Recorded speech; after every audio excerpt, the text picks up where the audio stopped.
Twee mannen moesten zich vandaag in 2 aparte zaken verantwoorden voor het misbruik van minderjarigen. Iets waar de slachtoffers nog altijd last van hebben. Ik durf al helemaal geen liefdesrelatie meer aan te gaan uit de angst om bij iemand anders de grens over te gaan, net zoals dat bij mij is gebeurd. En verder in deze Zeeland nu. Binnenvaart loopt vast in Zeeland. En het luchtalarm is over een paar jaar uitgeloeid.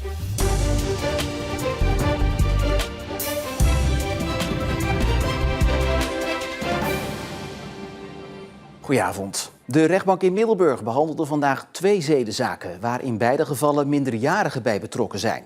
Vanmiddag stond de voormalig docent voor de rechter vanwege aanranding. Straks meer daarover, want de zittingsdag begon met de rechtszaak tegen een 40-jarige Vlissingse voetbaltrainer.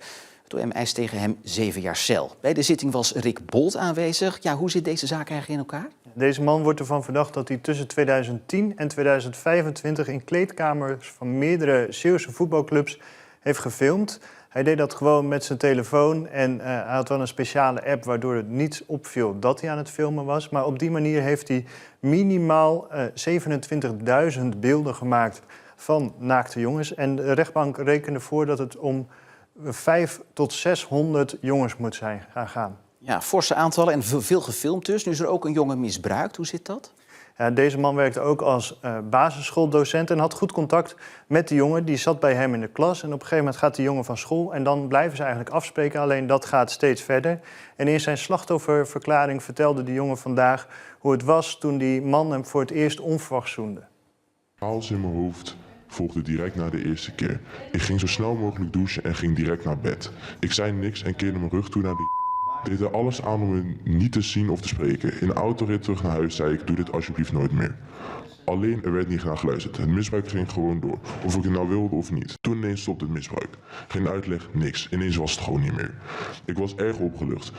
Maar nu kwam het zwaarste. Het geheim. Het geheim dat ik 2 jaar lang voor me heb gehouden en waar ik uiteindelijk ten onder aan ben gegaan. En het ergste vind ik nog dat ik nooit een normale relatie meer ga hebben.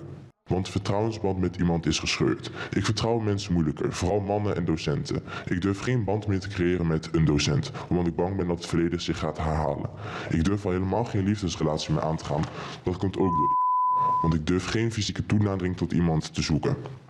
Uit de angst om bij iemand anders de grens over te gaan, net zoals dat bij mij is gebeurd. Aan andere jongens en mannen die hetzelfde is overkomen als mij, wil ik het volgende zeggen. Je bent niet alleen.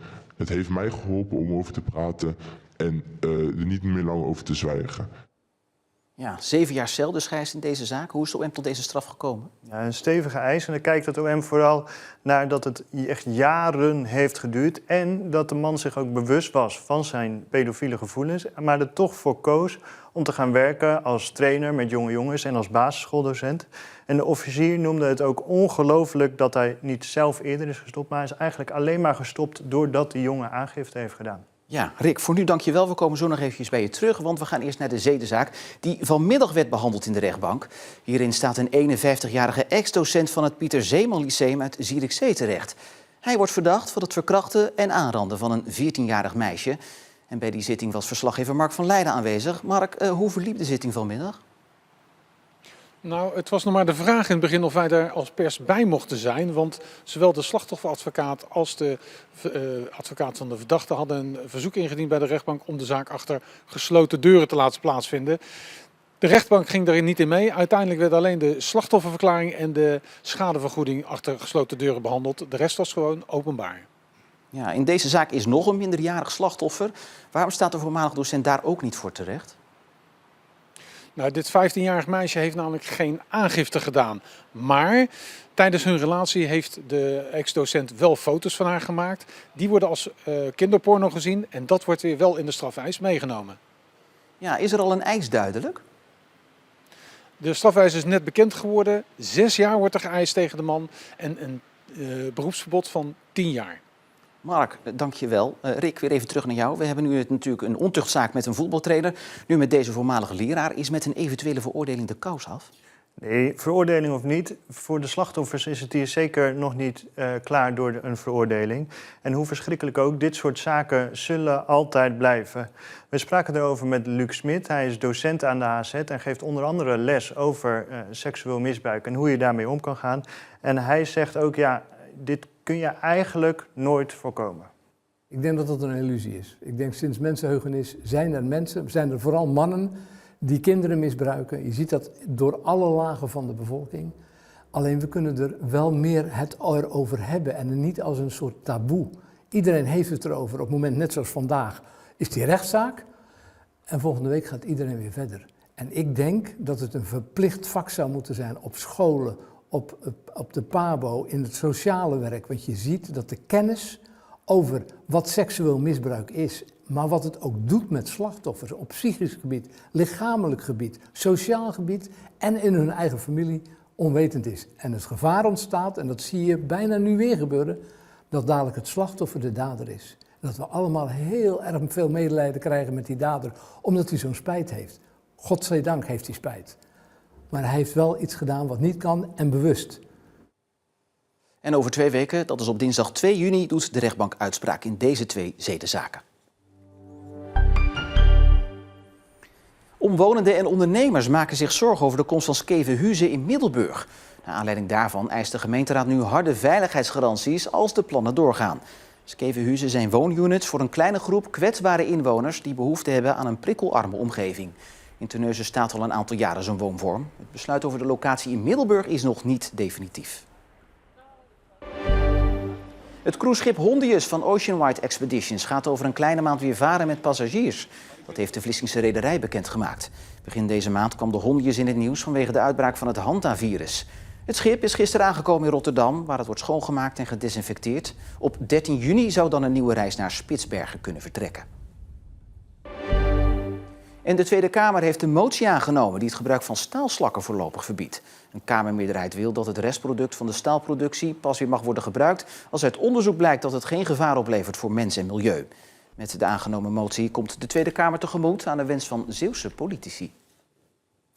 En het gaat goed, maar tegelijkertijd ook slecht met de binnenvaart in Zeeland. Zo is er voldoende aanbod van vracht, maar gaat de infrastructuur er in Zeeland hollend op achteruit volgens de schippers. Om het tijd te keren heeft de provincie het actieprogramma Binnenvaart opgesteld. En dat is niet voor zijn tijd, als je het de schippers vraagt. Veel voorzieningen verdwijnen, lichtplaatsen verdwijnen. Het onderhoud van alle kunstwerken en sluizen, dat is erbarmelijk. Er wordt wel wat aan gedaan, maar veel te weinig en het duurt allemaal veel te lang. Dus het gaat eigenlijk helemaal niet zo goed. Een belangrijke oorzaak ligt volgens de voogd bij een gebrek aan urgentie bij gemeenten en havenbedrijven. Dat gemeenten eigenlijk niet het belang zien van die binnenvaart. Die o zo belangrijke binnenvaart voor onze provincie, maar zeker ook voor de hele vervoersketen. Als je een handelshaven bijvoorbeeld in Goes op gaat offeren voor woningbouw, ja, daar is natuurlijk voor een projectontwikkelaar leuk geld te verdienen waarschijnlijk. Je gaat ook loswallen opofferen, dus overslagcapaciteit voor woningbouw. En wat je kwijt bent, ben je kwijt. Het gevolg is namelijk dat er bijna geen lichtplaatsen zijn waar schippers kunnen aanleggen. Bij de plaatsen waar je woont of waar je gezin verblijft, je moet dus steeds verder weg om je schip ergens achter te laten. En dat is natuurlijk eigenlijk heel vervelend en onnodig. De sector vindt dat hier snel wat aan moet gebeuren en heeft wel een aantal suggesties. Nu zijn behouden blijven. En dat lichtplaatsen die er zijn ook voorzien worden van de juiste voorzieningen. Walstroom, dat je van boord af kan. Je kan wel ergens palen slaan dat het schip kan afmeren. Maar als je dan vervolgens niet van boord af kan, ja, dan heb je er nog niks aan. En daarna moeten we kijken, waar zijn er uitbreidingsmogelijkheden? Waar kunnen we extra lichtplaatsen creëren? De provincie deelt de mening van de sector en heeft daarom het actieprogramma Binnenvaart Zeeland opgezet om de sector te ondersteunen. Dat actieprogramma houdt in dat we de sector nog meer helpen met een aantal acties te ondernemen. Bijvoorbeeld genoeg wacht- en lichtplekken. Het tweede, dat is dat we met een digitaal systeem bezig zijn, zodat een schipper die komt aanvaren vanuit een bepaalde route ook weet waar er plek is. Het derde, we zijn met elkaar ook bezig om die energietransitie vorm te geven. En denk dan bijvoorbeeld aan walstroom. En op bepaalde plekken hebben we al walstroom kunnen realiseren. Volgens de voogd is de sector erg blij met dit actieprogramma. Samen met de schippers is dit actieprogramma van de grond afgekomen. Dus wij zijn er heel blij mee. Je kan van alles verzinnen, maar als er uiteindelijk geen werk komt vanuit een provincie, dan heb je er niks aan. Dus dat is heel mooi. Aan de andere kant, je hoort natuurlijk heel veel plannen. Maar het wordt wel tijd dat er ook eens wat gebeurt. In Nederland staat vast. Zeeland staat vast. We hebben natuurlijk maar 1 snelweg. Binnenvaart kan daarbij wel een oplossing spelen. En zeker in combinatie met vrachtwagens of treinen, dus een modal shift. Maar er is ruimte om dat water te benutten. Maar daar heb je wel goede infrastructuur voor nodig. Van der Maas vindt het niet meer dan logisch dat de provincie zich inzet om de sector tegemoet te komen met dit actieprogramma. Want als je aan de ene kant zegt, die binnenvaartsector die is heel erg belangrijk voor de provincie. Denk ook voor de havens, onze goederen die vervoerd moeten worden. Minder over weg, maar veel meer over water vervoeren, zodat er ook minder files zijn. Dan moet je aan de andere kant, als je dat vindt, ook zo'n sector vooruit helpen. En we worden er allemaal blij van, want hoe meer vervoer over water, hoe beter. En dan tot slot, je kan er je klok op gelijk zetten en ook je kalender trouwens. De maandelijkse test van het luchtalarm. Elke eerste maandag, stipt om 12 uur 's middags. Maar de kans is groot dat je dit geluid vanaf 2028 niet meer hoort.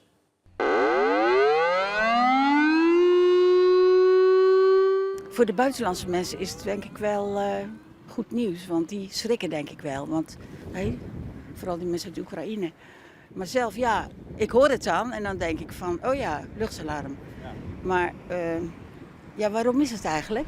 Nou, de 4200 alarmpalen in Nederland zijn sterk verouderd en zijn aan vervanging toe. Maar het kabinet heeft geen geld gevonden om een nieuw alarmsysteem te kunnen betalen. En daarnaast bereikt het alarm lang niet iedereen. Daarom wil minister David van Wil graag volledig overstappen op de NL Alert. Dan vind ik het niet erg. Als het toch een soort alert is, dat je gewaarschuwd wordt als er iets gebeurt, dan vind ik het niet erg. Ik schrik er wel eens van. Hij staat vlakbij onze tuin, dus het is best wel irritant. Ja. Dus nee, voor mij mag het weg. Ja. En dat is niet alleen vanwege de geluidsoverlast. Kijk, het is een goed moment om het land binnen te vallen, hè? Ja, dat is natuurlijk ook een optie. De plannen zijn in ieder geval nog niet definitief. De Tweede Kamer moet zich nog over het voorstel buigen. In 2025 nog dwarsboomde een Kamermeerderheid het afschaffen van het luchtalarm. Vanmorgen viel het allemaal nog mee met de regen, maar het was wel al bewolkt. En daar was vanmiddag dan weer het resultaat van te merken in de vorm van regen. Morgen is nog een beetje twijfelachtig, maar toch wordt het al zo'n 18 graden. Vanaf de tweede helft gaat de zon weer schijnen. En dat is dan weer een voorbode voor de rest van de week. Nog even volhouden. En die poncho kan ingeruild worden voor zonnebrand en zwembroek dus. Tot zover deze Zeeland Nu van vandaag. Volg ons online voor het laatste Zeeuwse nieuws. Voor nu nog een hele fijne avond.